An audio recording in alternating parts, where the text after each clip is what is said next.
and welcome to episode number 8 as our journey continues through Empire State Hoops and the New York Knicks. I am your host, Adam Rothschild, alongside Matthew Vargo, and today's episode of Empire State Hoops has been powered by Sport Pros USA. For more information, visit sportprosusa.com or call 877-HOOPS-NJ to make your dream court a reality today. So, we've had some interesting games in the past few days for the New York Knicks. The San Antonio Spurs, Wembanyama played terrible.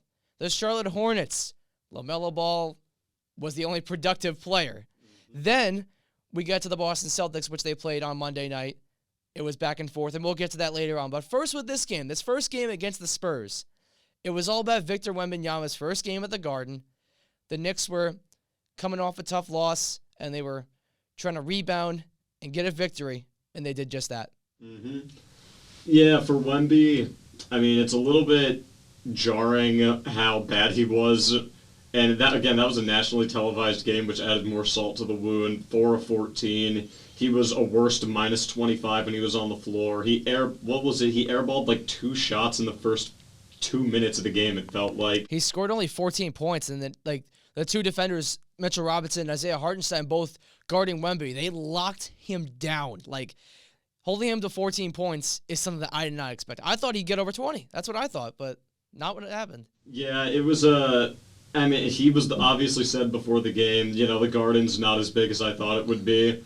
And when you say something like that, you have to have a type of Garden debut similar to MJ when MJ first played at the Garden, and that just didn't happen. He just looked really off and uncomfortable. He was often frozen out on possessions. It's almost like the Spurs just didn't know how to give him the ball after a while, or maybe he just didn't want the ball after a while. It was very, very alarming to see him play shockingly conservative after a while. It's also this problem with San Antonio. They don't have any other good players around him. That's the problem. This is a very young team, and Greg Popovich, he's been through this before, back when the Spurs were a young team, and they had a lot of young players, and then they became veterans like Tim Duncan and David Robinson with those old Spurs teams, slowly becoming better. And you have guys around like Keldon Johnson, you have Jeremy Sohan, so there's room for development and growth there.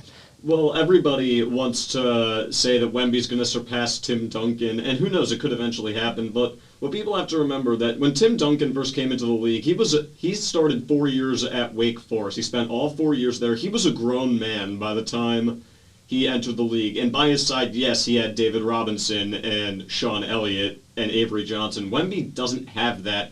Keldon Johnson, he's a solid young player. I don't think he can't be your second best player on a title team, and they have no point guard, no efficient point guard who can really deliver him the ball in good spots. So oftentimes he's just left out there on an island. So I feel like we just got to simmer it a little bit on the Spurs hype, and ever since that game, they haven't won.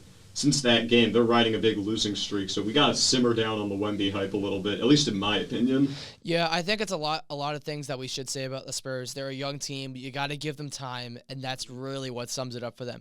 But looking at the Knicks side, they played terrific. The three-point shooting is what stood out to me, especially in the first half. It was outstanding. And you had those defenders. Brunson played a great game. Randall played a great game, surprisingly, too. So those were some huge positives there for New York. Yeah, for once, finally, a good shooting night from everyone all around. Randall and Brunson were both 8 of 19. RJ was 8 of 17. They were all in the high plus 20s when they were out there. As a team, they shot 45% from behind the arc. So when you shoot that well from behind the arc and you hold the other team to 26% from 3, you're going to win that game. It's just going to be way too much to overcome.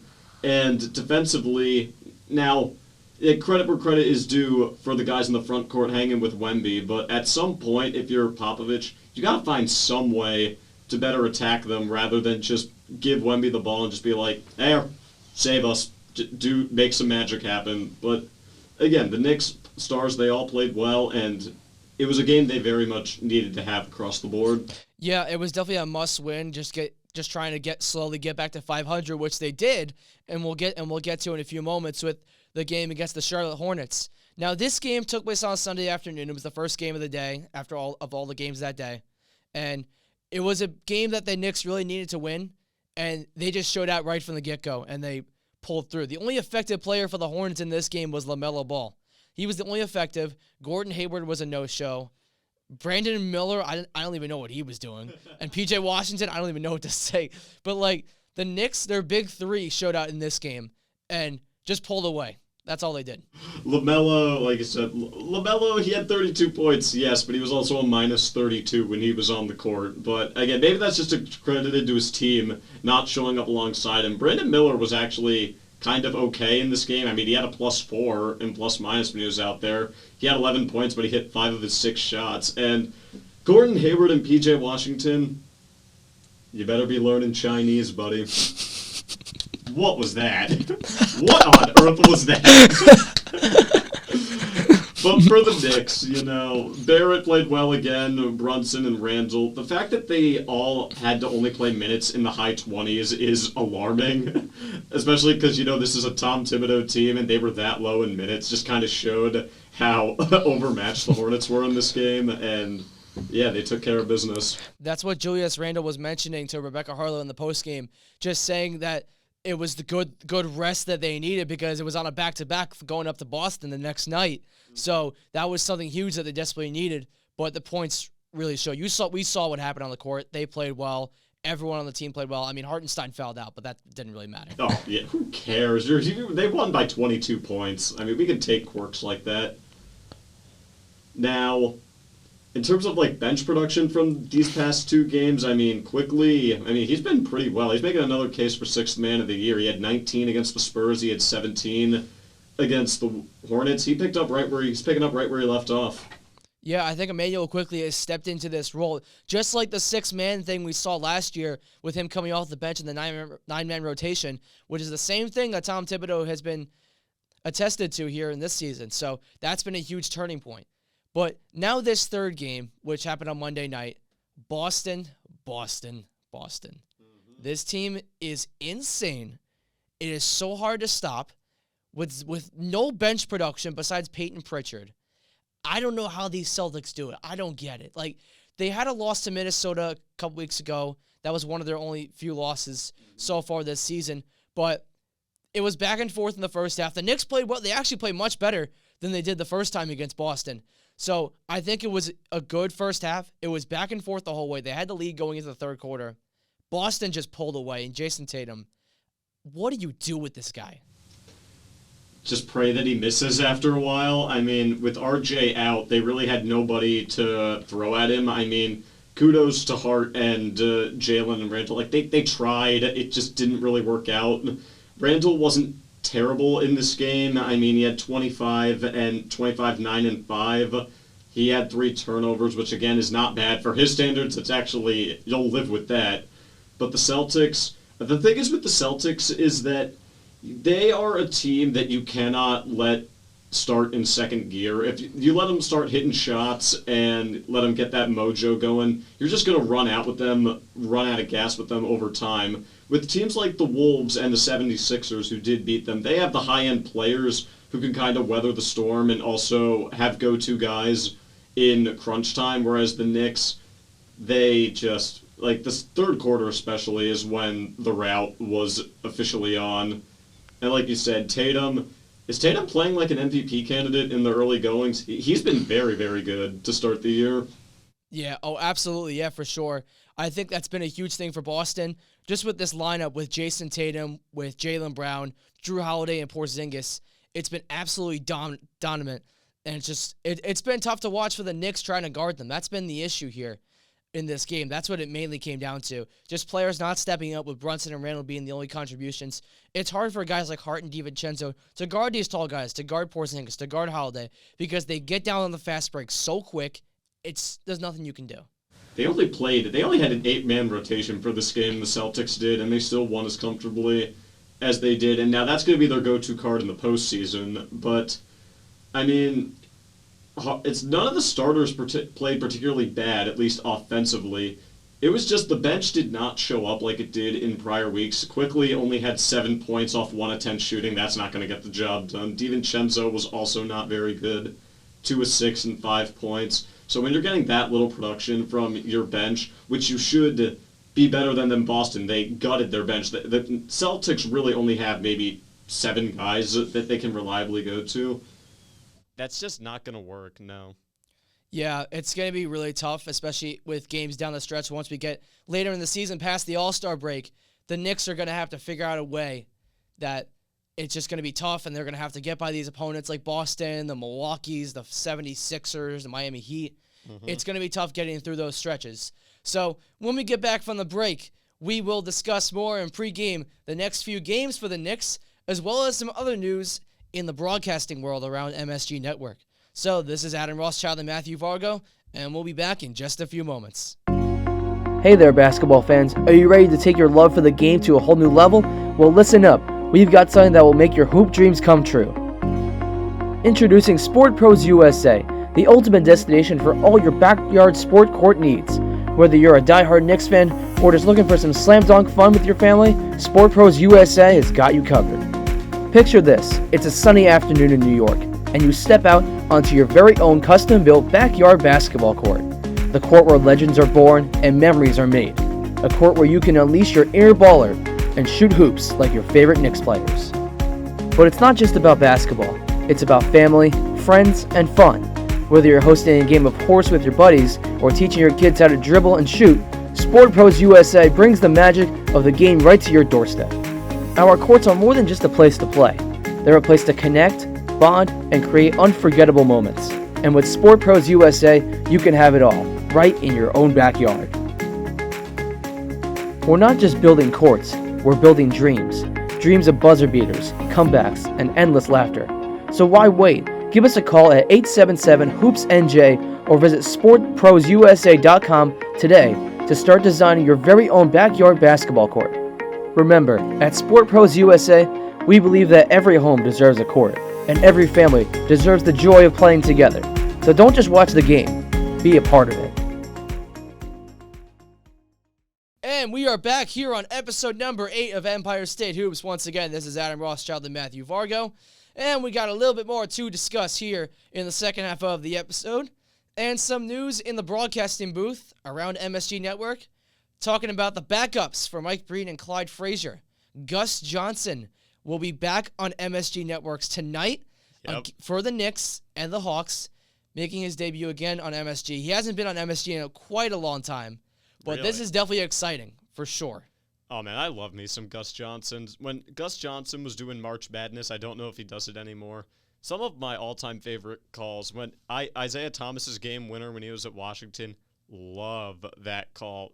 When UCLA came back against Gonzaga 06, loved Gus Johnson's call on that. Even for football, he actually does a pretty good job, so I don't know. I got kind of excited about it. I really like Gus Johnson. He's one of my favorite commentators out there. Yeah, it's also funny, too, because he actually did an NBA playoff game for the Knicks last season. He did Game 5 against the Cavaliers on NBA TV. Yeah, he did. But he also did some games on TNT as well. He did the Spurs, the Nuggets-Timberwolves series, and he did several other games as well last season. But he finds his way in here. But it's good. It's good to have him doing it again. Just like you mentioned, all these college basketball games he's done. Obviously, college football he does also, which is nice. So it's great to have him back on board. But on the other hand, we talked about this early on in our podcast about Mark Jackson being hired, and I was actually happy about it. But things turn. They do turn. Yep. He just got fired today. He just got fired. The shortest tenure for a broadcaster in Knicks history. Knicks history. About 22 days, give or take. I really don't know. Unreal. I really should have read into it more about what happened here, but Mark Jackson, like that, like I said earlier in these episodes, that trio of him, Breen, and Jeff Van Gundy, perfect for each other, and it seemed like a really good hire, and now, I mean, I can't snap, but he's gone. I don't think that caught it up, but yeah. He's gone, and at least they had to have like a plan B in case plan A didn't work out. And let's go, Gus. There was also a rumor that Mark got banned from the team plane, so that's another thing that kind of added on to it. At least he wasn't banned from MSG this time, like Charles Oakley. But yeah. Charles Oakley, oh my God. I wonder, has Charles Oakley ever come back to the Garden since that day? I have no idea, honestly. I mean, I should look that up, but he could have been. You never know. I hope so. Charles Oakley, legend of those 90s teams. I wonder if he's allowed back in there, but... I mean, as a player, I hope he is, but, we never know what can happen. Yeah. Anyways, getting to the next several games of the season. The next game is against the Atlanta Hawks. And the Knicks open the season in their second game of the season on the road against Atlanta, and they're playing back there again. So, what's the strategy going into this game? We're not sure. I'm not sure if RJ Barrett's playing in this one or not with the migraine issues. That's like a day-to-day, I'm pretty sure. So, they're probably figuring that out. But what's the strategy going into this game? Because Atlanta is going to be hungry, especially after what happened last time. I feel like in the case of Atlanta, it's very simple. You can't get you can't try to out-offense them because you're playing right into their hands. You got to make them work on the offensive end because they'll give you almost everything back and then some on the defensive end. I mean, their perimeter defense consists of Trae Young, can't stop a nosebleed, DeJounte Murray, he's all right in perimeter defense, and Bogdan Bogdanovic. So you got to be able to take advantage of that for guys like Brunson and Randall, and also Grimes, and we'll see if Barrett plays, because you can't get into a shootout with them. That's just not going to work out. And the Hawks, they've been a little bit better than I expected to start the year. They're 6-4, which I believe puts them at 4 or 5 in the East. I thought they would struggle to make it in, but they've got their work cut out for them. They definitely can't. Yeah, they just can't let the Hawks get going with a full head of steam. No, yeah, you got right to the point there. Atlanta, we just talk about how many weapons they have all with this backcourt duo, and just a lot, and their big guys also with Clint Capella, and the other guy, the rookie they got last year, Jalen Johnson. He's another standout guy. That's gonna be another guy to watch also, because he can put up points in a bunch. So he's gonna be tough to stop too. Oh yeah, I mean, defensively, that front court, as well as DeAndre Hunter, I might add. The front court defense is also concerning. Now, Randall has to definitely win the one-on-one matchup with DeAndre Hunter if the Knicks want to have a chance to win this game. I feel like Capella and Mitch will probably just cancel each other out. I still think it's a battle on the perimeter for the most part in this matchup.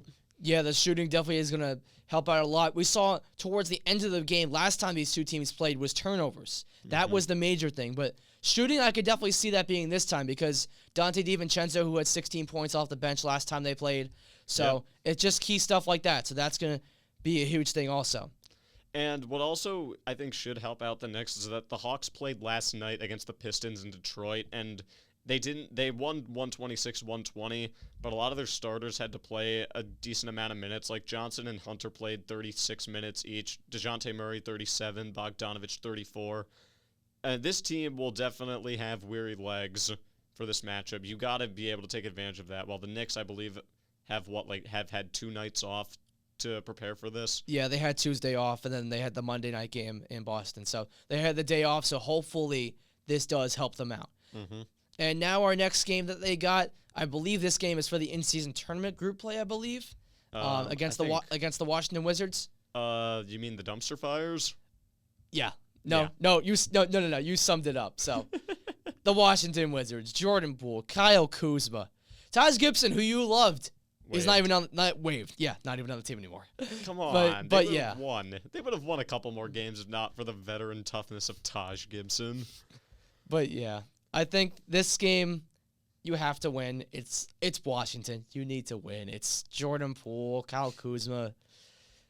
What is the strategy? It's just embarrass them maybe, or just do what you did to Charlotte. Maybe that. Could be certain players stepping up. I think a quick note on Jordan Poole. Has any guy's reputation plummeted in the last few years more than Jordan Poole? Guy went from 6th man on an NBA champion to just a guy who's known for not giving a you-know-what when he's on the court, taking some really bad, pickup league exhibition game shots. If you're the Knicks, I would consider this an F game if it is within 5 points in crunch time, because the Wizards, and I'm sure you saw it, the Wizards let the Raptors go on a 22-1 run to close out. I believe their game might have been 2 nights ago. It was here Sunday or Monday, I think. It was Monday against the Raptors. 22-1, blew a 20-point lead in the second half, and they lost that one. So, I mean, hey, if Wizards fans, you should be happy about that because every win is a loss for this season, especially with the way your team is going. So, you got to find a way to blow these guys out and just get rid of them ASAP. Heading straight towards that number 1 pick, right to that lottery. That's where Washington is on their way to right now. Oh, yeah. But you can't blow a lead like that to a team like the Toronto Raptors. We saw Pascal Siakam, I believe, had a good game for that one. He did, yeah. But that's going to be coming in to this game on Friday against Washington.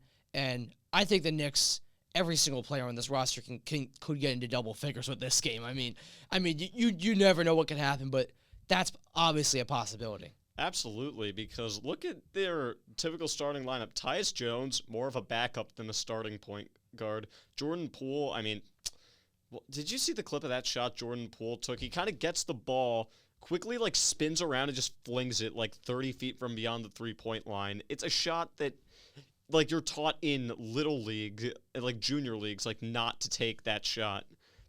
Daniel Gafford, I forgot he was even on this team, is their starting center. Denny Avdia and Kyle Kuzma, or as Shackley's own Carl Kuzma. This is who you're up against. You gotta blow these guys out. End of story. Yeah, I mean, it's the Washington Wizards. Like, we've summed this up before the preseason. The Knicks actually lost to them in the preseason, and Jordan Poole dropped, like, I don't know, 26 points or something like that. But that was preseason. The Knicks were just getting warmed up. That's all it was. It was fine. A broken clock is right twice a day, we'll say that. I mean, Julius Randle put Daniel Gafford on a poster, but still. That was wonderful. Oh, boy. Anyways, the final game that we will be recapping is once again a game that we recapped. Charlotte, again. But this time in their place. Yeah. So, I think you do the same thing. The same strategy. The same thing. That's all you got to do. Oh, yeah, because, and again, it's really important to win these games against the cellar dwellers because the East right now, I mean, I don't think it's going to be as good as the West, but the East right now, I mean, teams are starting to pull ahead and really establish themselves. The Sixers and the Celtics, 8-2 respectively. Heat and the Pacers, 7-4. Watch out for the Pacers. They're a lot better than I expected. And when this is happening, you got to be able to beat up on the bottom feeders right now, especially in a time where Cleveland is struggling. I think Cleveland will turn it around, but you want to jump out ahead of them early. The Bulls are, like, teams like the Bulls, the Hornets, the Wizards, Pistons, you just got to beat up on these guys. I mean, if you don't, it's just inexcusable at the end of the day. Yeah, I would say the same thing here, too, because there's all these top-tier teams in the East, and then there's those teams on the bottom, like Charlotte is a great example. So you have to take advantage of that. Lock down LaMelo Ball, which they did, even though he scored like 32 points. But all these other guys were no-shows, like Gordon Hayward and P.J. Washington, who you said to do, whatever, just do that thing. Better learn Chinese, buddy. That's right. But I think it's a pretty simple game. You have the game plan. Go in there. Play the good defense, which they know how to do. So I don't think there should be many issues for this game getting a win. I still can't get over the fact that from the previous game, again, if you want to make a statement, again, blow them out early like you did in the first game, and again, like, you see Gordon Hayward and, like, P.J. Washington, just buy their tickets for them, pack up their things, send them on the plane to go over to start their new chapter of their NBA careers. Like, just do that. Just put these guys out of their misery already. They're heading straight towards another lottery pick, so do them a good deed and just be like, all right, see you later, guys. It's like what Doug Christie used to say on the Sacramento Kings broadcast every time they won a game. He always used to say, pack them up and send them home. That's all you got to do. Literally, yes. So we got to hope that the Knicks pack up these teams. It's a process. It's a lot. They just got to do it, and they got to grind through it. So it's going to be a tough stretch. But this episode of Empire State Hoops has been powered by Sport Pros USA. For more information, visit sportprosusa.com or call 877-HOOPS-NJ to make your dream court a reality today. So from here on episode 8 of Empire State Hoops, this has been Adam Rothschild and Matthew Vargo, and we will see you in episode number 9 coming out next week.